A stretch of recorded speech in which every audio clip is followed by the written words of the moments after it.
because that will come up again. Gerrymandering.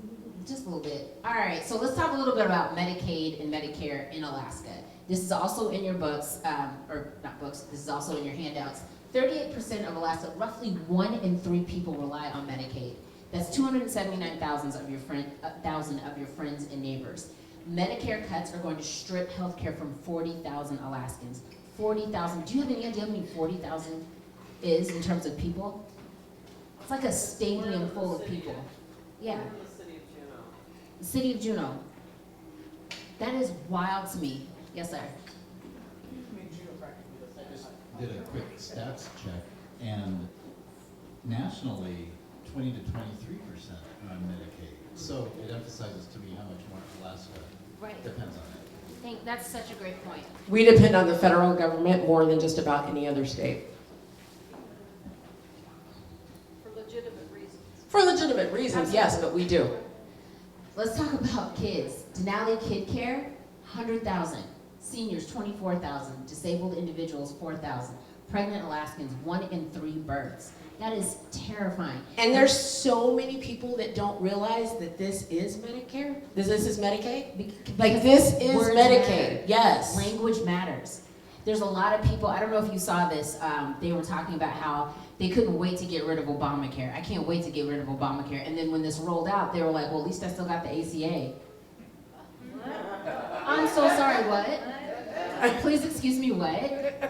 Because language matters, words matter, and if you take nothing else from this conversation, take that with you. You've got to figure out how to talk to people in a language that they understand, even if it's way dumber than you. No, you didn't. Forgive my ignorance, but how exactly are 1 in 3 births going to be affected by? That's a great question. Those individuals will not be covered by Medicaid, and so they will be going to the emergency room.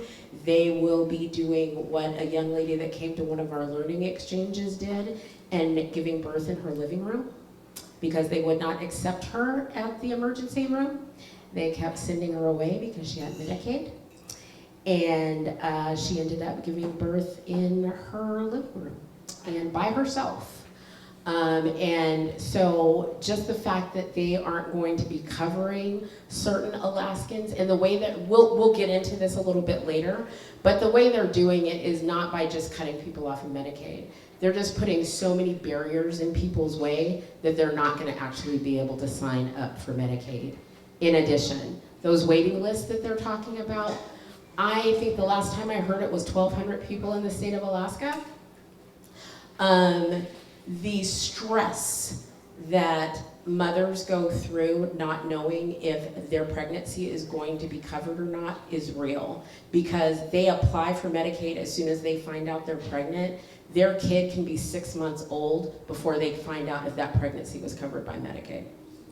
Even before, and all of this is absolutely correct, but that was such a great question. One of the things that people don't consider when they're talking about people who are pregnant is prenatal visits.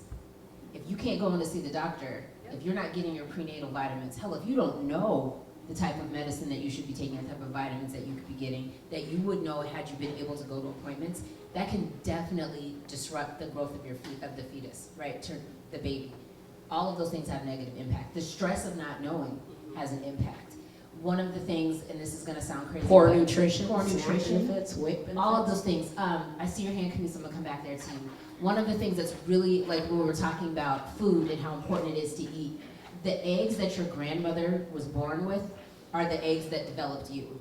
Does that make sense? So if your grandparents suffered a famine, that will show up in your DNA.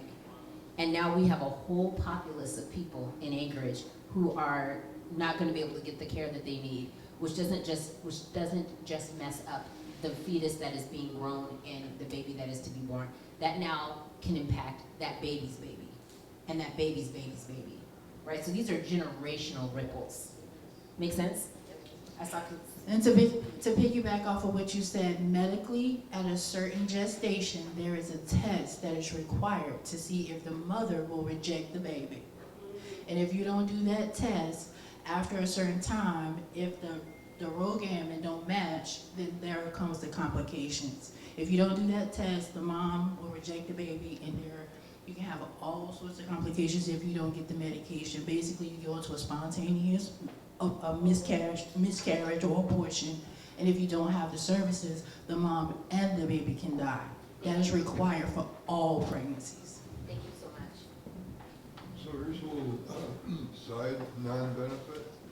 I had Medicaid and applied for it what do you call it, the re-upping for it in January, and it took them 6 months to get to it paperwork-wise. So my Medicaid was denied in January. That connected to my Social Security benefits. Oh. So $900, $950, I missed in the Social Security benefits until I got my Medicaid back in June or July. And they needed a letter from Medicaid to say that they could get that money back. See, that's a perfect example of what we're talking about. That is death by 1,000 paper cuts, right? Like, why should you have to jump through all of those hoops just to get medical attention? That's ridiculous. And they are just putting more and more barriers in the way. We put this in here on purpose. The way that I had these slides designed was after every slide, it was you were going to see these jokers. And then someone was like, Sharon, you're doing too much. And I feel like I'm not doing enough. Because every time I see this, I'm so angry. I'm so angry. Because how dare you celebrate? How dare you celebrate and go home to your McMansions and your yachts and your lifetime health care? Meanwhile, we have people who are literally rationing insulin. I know I'm not the only one that knows someone whose kid died or whose kid got really sick.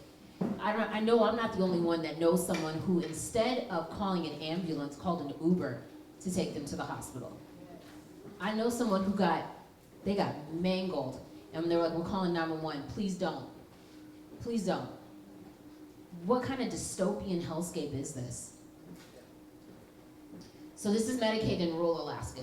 36% of Medicaid recipients are rural. That's 100,440 residents. 35,000 rural Alaskans are currently uninsured, and that's predicted to go up to 45%. Insurance, you know what else insurance covers? Flights.